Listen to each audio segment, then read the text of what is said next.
Saya yakin sekarang kalian semua pasti sudah mendengar tentang para Islamis. Tahu kenapa kalian tidak bisa memperdaya gadis-gadis Inggris?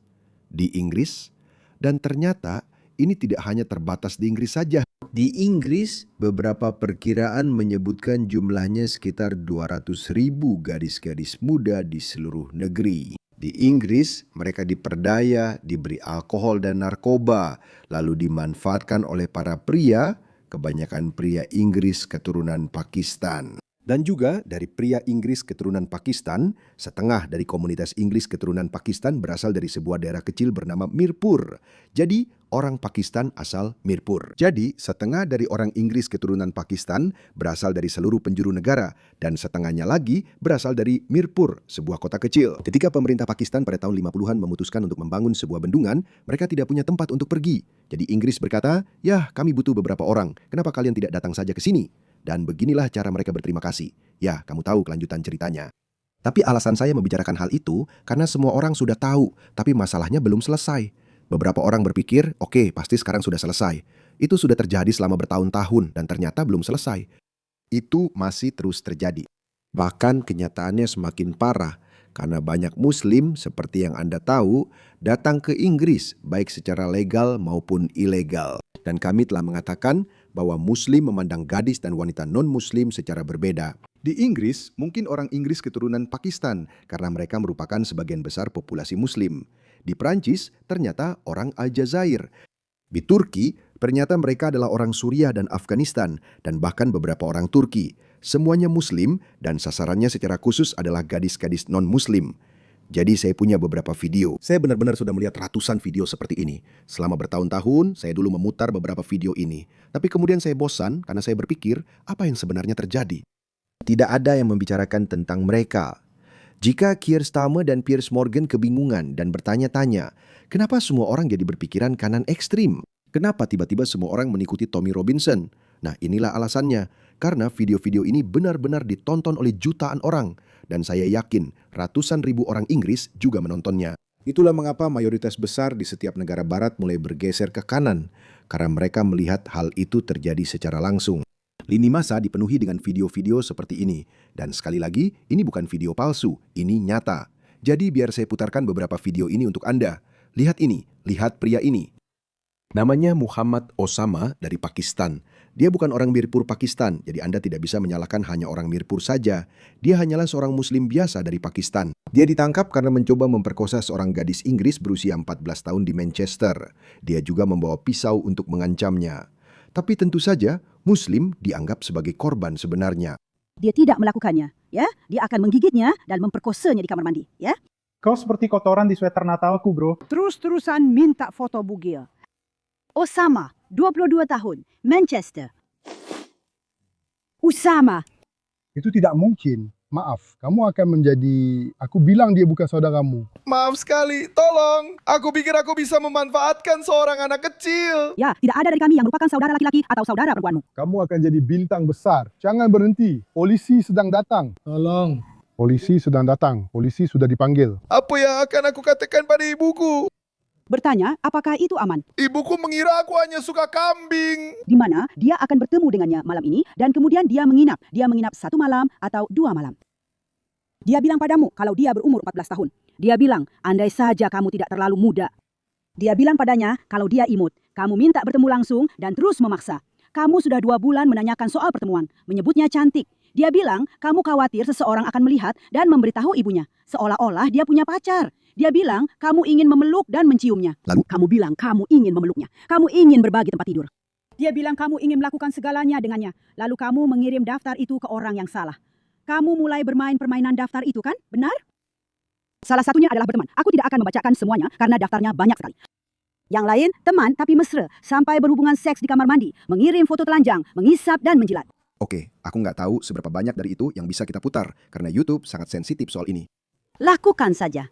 Kamu sudah melakukannya di obrolan ini kan? Tapi juga, kamu sudah datang ke sini malam ini. Kamu sudah membantu aku. Kamu sudah membuat ragu. Berhenti melakukan grooming pada anak-anak kita. Dengarkan apa yang aku katakan. Tenanglah. Aku tidak akan tertawa. Dan dengarkan. Hei, lihat itu. Benar kan? Kamu datang ke sini untuk memperkosa anak malam ini, ya? Tolong. Tidak. Biarkan aku. Tidak. Biarkan aku. Tidak. Jadi kenapa tidak? Kamu bahkan tidak mendengarkan aku. Karena kamu jadi gay. Kamu menyakitiku. Bukankah itu malah lebih repot? Tinggalkan. Tidak. Tidak, kamu bisa memperkosa anak lain. Aku ingat. Benar, hentikan sekarang ya. Diamlah.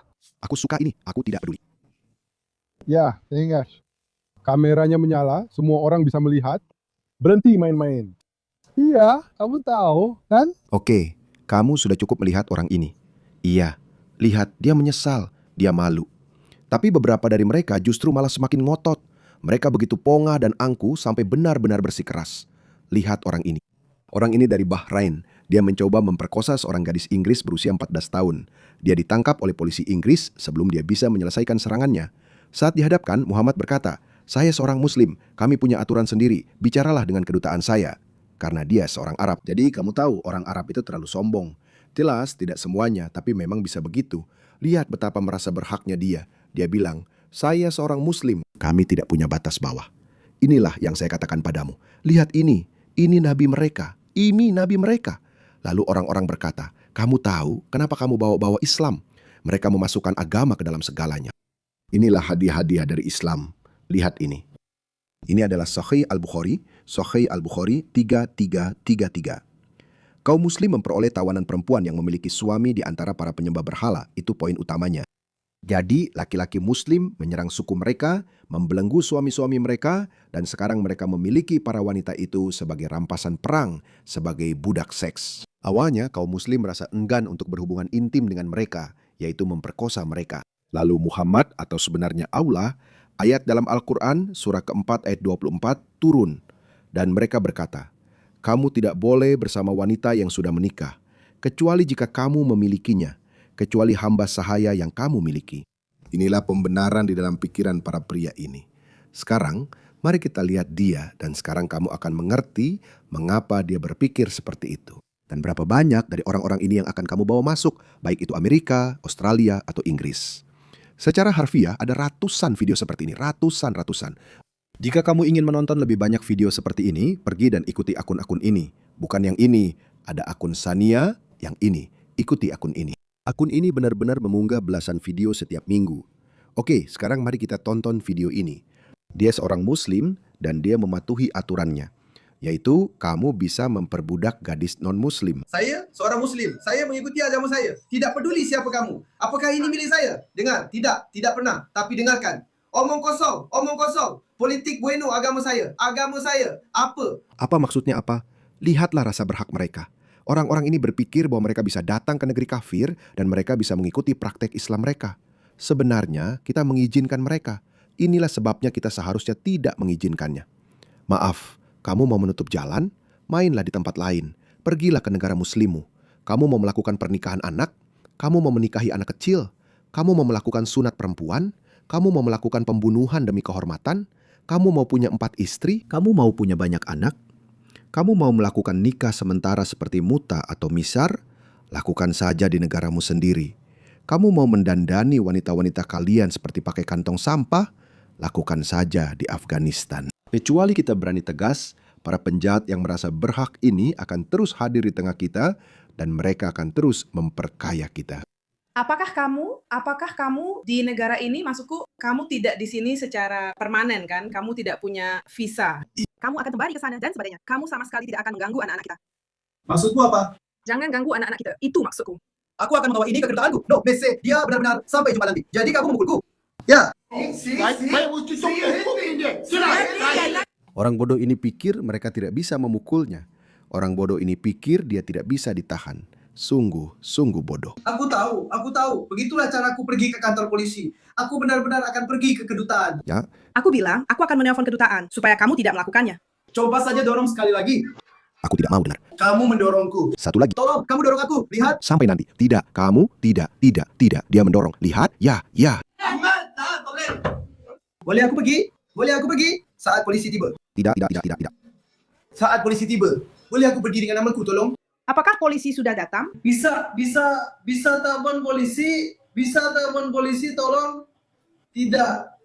Aku tidak mendorong. Lihat, aku tidak. Ayo, pegang saja di sana. Lihat, hei, aku akan ambil. Video kamu. Aku yakin kamu bisa melihatnya. Dan bakal kurebut ponselmu. Dia pikir kedutaannya seperti kedutaan Amerika Serikat.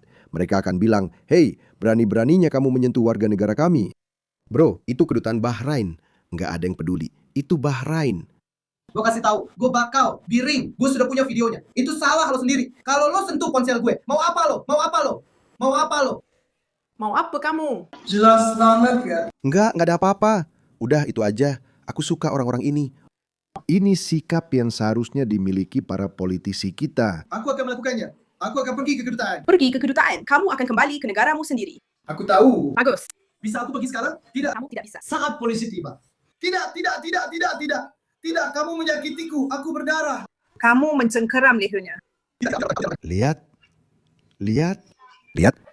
Kamu memukulku. Tidak ada yang menyentuhmu. Kamu direkam sepanjang waktu. Tidak, semuanya direkam sepanjang waktu. Aku direkam sepanjang waktu. Aku harus ambil. Punyaku ini. Bukan. Kamu sudah kehilangan itu.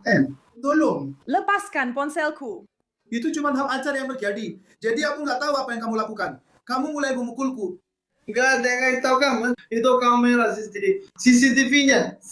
Kamu bahkan nggak bisa melepaskan ponsel dari tanganmu. Tolong jangan sentuh aku. Kamu mau ngapain? Kamu mau melakukan apa? Dan kamu mau ngapain soal itu? Tepat sekali. Hei. Ya, kami tahu apa yang ingin kamu lakukan. Bro, kamu nggak punya peluang sama sekali melawan aku. Ada sekitar 50-an dari kalian bertiga yang mencoba menyudutkanku. Hanya untuk kamera saja, guys. Dia pria yang sangat kuat, muda dan sehat. Aku tadi memberikan videonya padamu. Ya, silakan. Iya, aku punya kabarku. Tolong. Boleh aku pergi? Tolong. Tolong. Boleh aku pergi? Ya. Bolehkah saya pergi, tolong? Tidak. Kamu berbohong. Itu terekam kamera. Lihat mulutmu. Lakukan saja. Ayo lakukan. Ini laki-laki. Saya akuntan baru. Ini perlu... Bukan, ini pertanyaan namanya dalam dengar. Jadi dia namanya di kursus. Kalian semua yang Ya, wanita itu yang bertugas karena aku masih syuting. Jadi semuanya terekam kamera. Biar aku jelaskan dulu. Semuanya terekam kamera. Ada CCTV di atas sana. Dia benar-benar mencoba menyerang leher gadis ini. Kami sudah 3 kali ke sini karena dia ingin memperkosa anak usia 14 tahun lewat anus karena menurutnya gadis itu masih tetap perawan. Telepon kedutaan, nak. Telepon kedutaan. Kita lihat siapa yang akan mendapat masalah dengan kedutaan. Kita lihat sekarang siapa yang akan mendapat masalah dengan kedutaan. Ini satu-satunya saat di mana saya benar-benar melihat polisi melakukan hal yang benar, di mana mereka tidak menangkap para pemburu pedofil ini. Itu satu-satunya saat, dan saya senang soal ini. Biar saya putarkan satu video lagi untukmu, oke? Ada ratusan kejadian seperti ini setiap bulan di seluruh negeri. Ratusan. Lihat yang satu ini. Ini adalah Ali Sinyan dari Suriah yang mencoba lagi untuk memperkosa seorang gadis Inggris berusia 14 tahun. Mereka tidak pernah mengejar gadis muslim. Tidak pernah. Bukan berarti itu akan membenarkannya, tapi saya memberitahu kamu tentang pola pikir mereka. Ingat hadis yang saya kutip? Selalu korbannya non-muslim. Kutipan dari para patriot Inggris.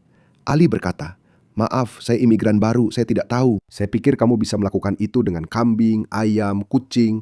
Saya pikir kamu tahu. Begitulah saya melihat mereka. Bukan orang muslim. Begitulah saya melihat mereka. Saya pikir mungkin ini sedikit peningkatan bagi saya. Saya tidak tahu kenapa dia tiba-tiba jadi orang India. Tapi Anda sedang menahan 24 warga negara Uni Emirat Arab. Saya bertanggung jawab atas Anda sampai petugas polisi datang untuk mengambil alih tanggung jawab atas Anda. Jika Anda tidak mematuhi apa yang saya minta, seperti menjaga tangan Anda tetap di luar saku, atau jika Anda mencoba melarikan diri, anggota tentara ini akan menjatuhkan Anda ke lantai dan duduk di atas Anda. Begitulah cara kerjanya. Sekarang, rekan saya akan mengajukan beberapa pertanyaan kepada Anda. Jangan nangis teman-teman. Mahasiswa. Kenapa menelpon? Dengarkan saya sedang berbicara. Polisi akan kembali dan kamu akan ditangkap, Sunshine. Sekarang, tetap tenang atau kamu akan dijatuhkan ke lantai. Allah. Ya, Syafiq, berhenti. Aku cuma, bro, ya, diam. Ambil ini. Satu lagi. Sebenarnya, ayo putar lagi sedikit. Tenangkan napasmu dan kendalikan dirimu. Oke. Tenangkan dirimu. Kamu pria berusia 28 tahun. Ada apa denganmu? Berhenti menangis, oke? Dia pura-pura. Oke, jadi saya sudah sering melihat ini terjadi, terutama pada pria Pakistan. Dan banyak dari pria ini, mereka sebenarnya pura-pura menangis. Ini masalah budaya. Dan banyak dari orang Anglo ini, banyak dari orang Barat ini, mereka tidak mengerti. Anak kamu tidak pernah melihat pria Barat menangis. Mereka akan malu kalau ketahuan melakukan sesuatu yang benar-benar memalukan. Saya juga pernah melihat banyak pria Barat ketahuan melakukan hal-hal seperti ini, tapi mereka malu. Mereka menutupi wajah mereka. Mereka seperti, ya Tuhan, bagaimana saya akan menghadapi keluarga saya? Ya Tuhan, semuanya sudah terbuka. Hidup saya sudah berakhir. Jadi mereka malu. Tapi orang-orang Muslim ini, mereka seperti... Itu masalah budaya. Kamu tahu kenapa mereka melakukannya? Mereka melakukannya karena dalam budaya mereka, orang-orang justru merasa kasihan pada orang yang menangis. Saya rasa itu hal yang universal, tapi tidak terlalu ditekankan di Barat. Karena di Barat itu adalah salah satu nilai Barat di mana kamu harus bertanggung jawab atas perbuatanmu sendiri. Oke, tidak ada belas kasihan, tidak ada apa-apa. Kamu seorang kriminal, kamu harus menjalani hukumanmu. Namun nilai itu sekarang diserang oleh kaum kiri woke yang berkata, tidak, belas kasihan untuk semua orang. Lihat dia menangis. Tolong datang ke sini. Ada perempuan liberal woke. Tolong beri pria ini bahu untuk bersandar. Atau kamu bisa menangis di sini. Jadi ini adalah masalah budaya. Jadi khususnya di India, Pakistan, mereka pura-pura menangis. Karena mereka pikir mereka akan mendapatkan belas kasihan dari orang-orang yang menangkap mereka. Tolong biarkan saya pergi. Itu sering terjadi. Itulah sebabnya mereka menangis. Benar. Sekarang, kamu datang hari ini. Menangis pura-pura. Oke. Untuk bertemu dengan anak berusia 14 tahun. Benar. Tenangkan dirimu. Bicara padaku. Kamu datang untuk bertemu dengan anak berusia 14 tahun. Tolong, saya datang ke negara ini. Saya tidur di sini. Bahasa Inggris saya. Bahasa Inggris saya tidak lancar, tapi apa yang harus saya lakukan tentang itu? Saya akan ditanya, hanya saya bicara. Bahasa Inggris saya sangat buruk. Dengar, bahasa Inggrismu buruk. Apa hubungannya dengan itu? Apa hubungannya itu dengan kamu mencoba melakukan pelecehan terhadap anak-anak? Dengar, Simon, berhenti. Simon, berhenti. Dengar, kamu tidak akan lolos dengan omong kosong itu. Oke, kamu sudah berbicara dengan seorang anak. Oke, ingin berhubungan seks. Seorang anak berusia 14 tahun. Saya sudah membaca catatannya. Oke, saya sudah membaca catatannya. Saya tidak berpikir seperti... Tidak. Dengar. Kamu akan ditangkap hari ini. Kamu akan ditangkap. Menyedihkan. Benar-benar menyedihkan. Lihat yang ini. Yang ini dari Pakistan. Yang ini bahkan lebih menyedihkan. Seorang imam muslim Pakistan, biasa di Inggris, tertangkap sedang mempersenjatai anak-anak laki-laki di dalam area masjid. Inilah yang terjadi di dalam masjid. Apakah Anda berhubungan seks dengan anak-anak kecil? Tidak. Tidak. Berapa umur anak-anak yang Anda ajak berhubungan seks? Apakah Anda tahu? Anda berhubungan seks dengan anak laki-laki. Tidak. Ya Tuhan, dia tidak mengenakan apa-apa. Sungguh pemandangan yang mengerikan. Tapi kalau dipoto, kamu makan? Oke, kamu berhubungan seks dengannya. Kamu berhubungan seks dengannya. Itu muslim lain. Karena lihat, sekarang ini adalah hal yang terpisah. Kamu tahu pria-pria acak yang sudah kutunjukkan padamu sebelumnya, dan memang ada ratusan video seperti itu. Jadi mereka secara khusus keluar untuk memburu gadis non-muslim, kebanyakan gadis Inggris, siswi-siswi Inggris. Tapi kemudian ada epidemi lain yang terjadi atau sudah terjadi sejak awal Islam, di mana para ulama, imam, karena mereka sering berinteraksi dengan banyak anak laki-laki muda, karena banyak orang tua muslim mengirim anak-anak mereka untuk belajar Al-Quran dan hadis, serta mendapatkan pendidikan agama. Jadi mereka meninggalkan anak laki-laki mereka bersama para pria ini.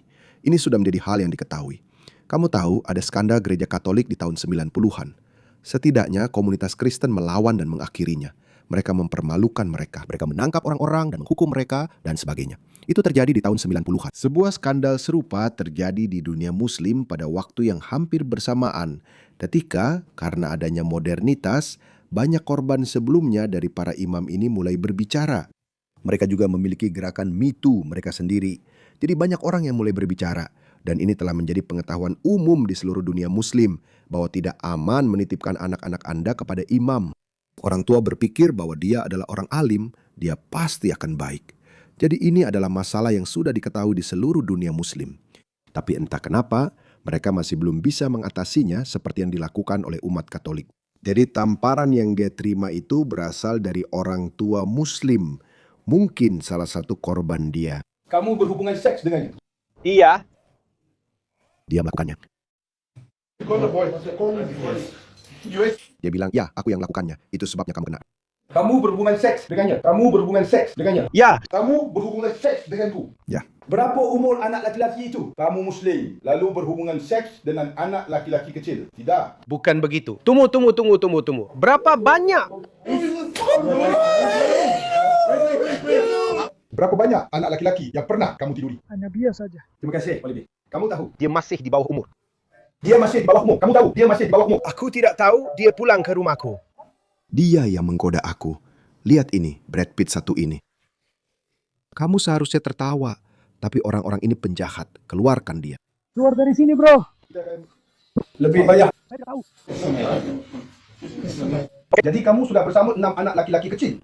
Saya bahkan tidak tahu. Apa yang kamu tidak tahu? Kamu berhubungan seks dengan anak laki-laki kecil. Seorang anak laki-laki kecil. Itu aksen Afrika Selatan. Saya tidak tahu.